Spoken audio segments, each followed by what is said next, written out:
കുഴിപ്പുറം മസ്ജിദിൽ ഹത്തീബായിട്ട് പ്രവർത്തിച്ചു വരികയാണ് കാലങ്ങളായിട്ട്. എങ്ങനെയാണ് വിഘ്നേഷ് പുത്തൂരുമായിട്ടുള്ള ബന്ധം? വിഘ്നേഷ് ഒരിക്കൽ ഞങ്ങളോട് സംസാരിച്ച സമയത്ത് പറഞ്ഞിരുന്നു ക്രിക്കറ്റിലേക്ക് കൊണ്ടുവരുന്നതിൽ പ്രധാന പങ്കുവച്ച വ്യക്തി കൂടിയാണ് അങ്ങ് എന്നുള്ളത്. അതൊന്ന് പറയാമോ? അല്ല, ഒന്നുമില്ല. ഞാൻ നാട്ടിൽ ഞങ്ങൾ അയൽവാസി ബന്ധമാണ്. പിന്നെ അതോടൊപ്പം തന്നെ ഞങ്ങൾ ഒരുമിച്ച് കളിച്ചിട്ടുണ്ടായിരുന്നു.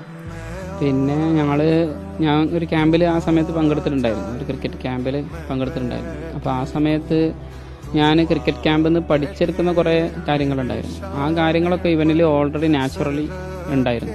ഉദാഹരണം പറയുകയാണെങ്കിൽ പിന്നെ നീർത്തി ബോൾ ചെയ്യാനാണെങ്കിൽ, കൈ നീർത്തി ബോൾ ചെയ്യാനാണെങ്കിലും, അതുപോലെ തന്നെ ഒരു ബോൾ പിന്നെ ഫുൾ ലെങ്ത്തിൽ വന്നാൽ ഫ്രണ്ട് ഫുട്ടിൽ വരണമെന്നും, ഒരു ബോൾ ഷോർട്ട് ബോൾ വന്നാൽ ബാക്ക് ഫുട്ടിൽ വരണമെന്നും, അതൊക്കെ അവനക്ക് ഓൾറെഡി അവനിൽ നാച്ചുറൽ ഗെയിമായിട്ടുണ്ടായിരുന്നു. പക്ഷേ ആള് ബോഡി വെയ്റ്റും മറ്റു കാര്യങ്ങളൊക്കെ കുറവായിരുന്നു, ചെറിയൊരു കുട്ടിയായിരുന്നു.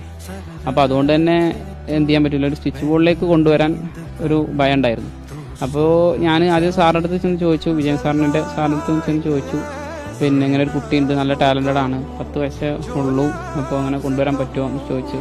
അപ്പോൾ കൊണ്ടുവരാൻ പറ്റുമെന്ന് പറഞ്ഞു. അപ്പോൾ ഞാൻ നേരെ അവൻ്റെ അച്ഛനെയും അമ്മേൻ്റെ അടുത്തൊക്കെ പോയിട്ട് സംസാരിച്ചു. പിന്നെ അവന് മറ്റു കുട്ടികളെ പോലെയല്ല, ക്രിക്കറ്റ് നാച്ചുറലി അവനിലുണ്ട്, അപ്പോൾ ഒന്ന് ഡെവലപ്പ് ചെയ്തെടുത്താൽ നല്ല പിന്നെ ഒരു പ്ലെയർ ആകും എന്ന് ഒരിടത്ത് ഞാൻ പറഞ്ഞിരുന്നു. അപ്പോൾ അങ്ങനെ അവൻ്റെ അച്ഛനും അമ്മയൊക്കെ സമ്മതിച്ചു, എൻ്റെ റിസ്കിൽ കൊണ്ടുപോകണമെങ്കിൽ കൊണ്ടുപോയിക്കോന്ന് പറഞ്ഞു. അങ്ങനെ 2-3 വർഷം ആ ക്യാമ്പിൽ ഞങ്ങൾ ഒരുമിച്ച് എൻ്റെ വണ്ടിയിലും, അല്ലെങ്കിൽ എൻ്റെ വണ്ടിയില്ലാത്ത ദിവസം പിന്നെ അവൻ്റെ അച്ഛൻ്റെ വണ്ടിയിലൊക്കെ ആയിട്ട് ഒരുമിച്ച് 2-3 വർഷം ഞങ്ങൾ എന്ത് ചെയ്തു, ആ ക്യാമ്പിന് തുടർച്ചയായിട്ട് പോയി.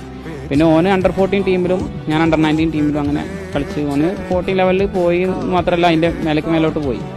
കേരളം ഡിസ്ട്രിക്ട് മാത്രമല്ല, സ്റ്റേറ്റ് ലെവൽ വരെ പോയി ജൂനിയർ ടീമിൽ. ഞാൻ അണ്ടർ 19 ഡിസ്ട്രിക്ട് മാത്രമേ കളിച്ചുള്ളൂ. പിന്നെ അതിൽ കൂടുതൽ പെർഫോമൻസ് ഒന്നും ഇല്ലാത്തതുകൊണ്ട് പിന്നെ ക്രിക്കറ്റ് ഡ്രോപ്പ് ചെയ്തു. ഓന് അത് കണ്ടിന്യൂ ചെയ്യുകയും ചെയ്തു. ബോളിംഗ്, വിഘ്നേഷിന്റെ ബോളിങ്ങിന് അങ്ങനെ അറിയപ്പെടുന്നുണ്ട്. അത് അന്ന് തന്നെ തിരിച്ചറിഞ്ഞിരുന്നു? അല്ല, ചൈന വാൻ ബോളിംഗ് ഓൻ ആദ്യം ചെയ്തിരുന്നല്ല, ഓൻ ഓടി വന്നിട്ട് മീഡിയം പേസ് എറിയ ചെയ്തിരുന്നത്. അപ്പോൾ ഓന് മീഡിയം പേസ് എറിയാനുള്ളൊരു ബോഡി വെയിറ്റ് ഇല്ല, ഒരു നല്ല ഇത് വേണം മീഡിയം പേസ് എറിയണം. അപ്പോൾ ഞാൻ ഓനോട് പറഞ്ഞു, ഞാൻ ലെഗ് സ്പിന്നറാണ് ആവാൻ ഉദ്ദേശിച്ചത്, പക്ഷെ എനിക്ക് ലെഗ് സ്പിന്നർ എൻ്റെ കൈ വഴങ്ങിയിരുന്നില്ല, ഞാൻ ഓഫ് സ്പിന്നർ ചെയ്തിരുന്നു.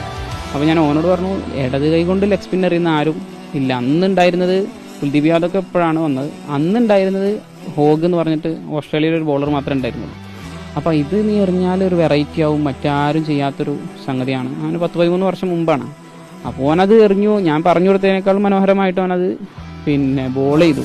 പിന്നെ ഓനെ സാറിൻ്റെ അടുത്ത് കൊണ്ടുവന്നപ്പോൾ സാറത് നന്നായിട്ട് ഡെവലപ്പ് ചെയ്യും, ഓൻ അതിൻ്റെ പിന്നാലെ നടക്കുകയും ഒക്കെ ചെയ്തു. ഓൻ്റെ വർക്കിങ്ങും കാര്യങ്ങളൊക്കെ കൊണ്ട് തന്നെയാണ് ഓന് എന്ത് ചെയ്തത്, ആ ഒരു പിന്നെ പൊസിഷനിലേക്ക് എത്തിയത്. അല്ലാതെ ഞാനവൻ്റെ പിന്നാലെ പിന്നെ ഇങ്ങനെ നടന്നിട്ടൊന്നുമില്ല. ഞാൻ ആ തുടക്കത്തിൽ ഇത് പറഞ്ഞു കൊടുത്തു, ഇങ്ങനെ ചെയ്താലൊന്നും കൂടെ